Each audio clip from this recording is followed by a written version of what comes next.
اگر خسته‌ای از ایستادن در جا، اگر سالها منتظر ماندی و چیزی از آسمان فرو نیفتاد، این را بفهم.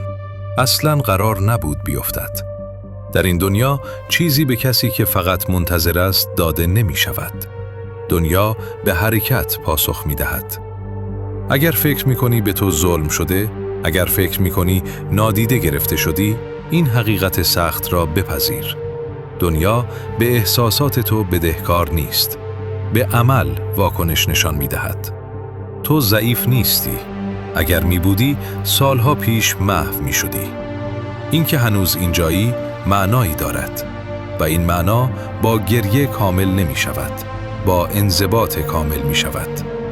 هیچ کس نمی آید نجاتت بدهد، نه دوستان، نه خانواده، نه جامعه، حتی نه بخت. این قصه ها برای خواب نگه داشتن مردم ساخته شدند.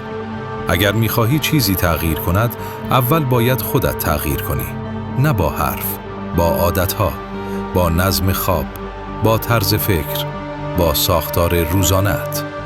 موفقیت با انگیزه شروع نمی شود، با سختگیری بر خود شروع می شود.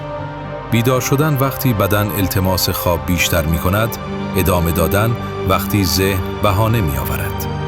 کار درست را انجام دادن حتی وقتی هیچ کس نمی بیند. مرد با فریاد مرد نمی شود. مرد کسی است که هر روز آرام یک قدم به جلو برمی دارد و فردا دوباره همان را تکرار می کند. هیچ کس هدفها را به تو هدیه نمی دهد. رویاها میراث نیستند. آنها را از زندگی پس می گیری با عرق، با فشار، با تکرار. قدم‌های کوچک، هر روز. نه هیجان‌های بزرگ که یک هفته دوام دارند. انضباط زمانی مهم است که حوصله‌ات سر رفته، نه وقتی که انگیزه داری. اگر راحت سخت است، یعنی اشتباه انتخاب نکرده ای. یعنی آدم‌های معمولی اینجا دوام نمی آورند. دعا کن، بعد حرکت کن. خدا راه را نشان می دهد. راه رفتن با خودت است. معجزه برای کسی که می ایستد اتفاق نمی افتد. معجزه به کسی می رسد که با ترس، با خستگی، با تردید باز هم جلو می رود. اگر امروز افتادی، بلند شو. نه برای ثابت کردن چیزی به دیگران.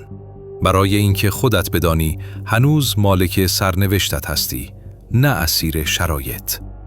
این دنیا با نرم‌ها رحم ندارد، اما به منضبط‌ها احترام می‌گذارد.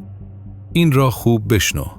تا وقتی نفس می‌کشی، مسئول زندگی خودت هستی و تا وقتی این مسئولیت را نپذیری، هیچ چیز تغییر نمی‌کند. حالا انتخاب با توست.